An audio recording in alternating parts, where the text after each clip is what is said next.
Hello everyone. This is Phionne, your favorite realtor over at Quality Housing Solutions. I am just taking a tour of the new subdivision by D.R. Horton in Garner.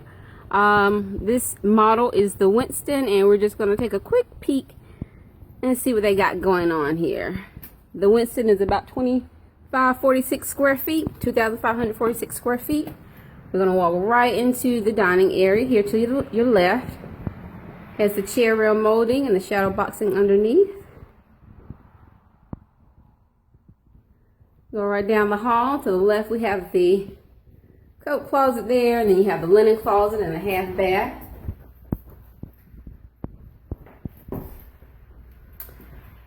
Okay, back down the hallway you go right into the kitchen. The kitchen is this is an open floor plan. It has recessed lighting, dark cabinets here.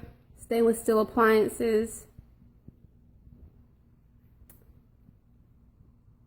There's a fireplace in the living room, so the kitchen opens right into the living room. The best part of this, I had a lot of requests for first floor masters, so there is a first floor master right off of the kitchen.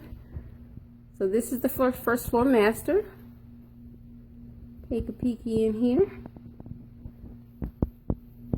The master suite. Has double vanities, has a separate shower with a garden tub, and has a pretty nice sized closet here. Okay, and we're not going to go upstairs, but just note that the Winston floor plan does have an optional second floor master as well for just a little bit more. So that is a very unique feature that they have. So I thank you all for joining me, and I will talk to you later. Bye.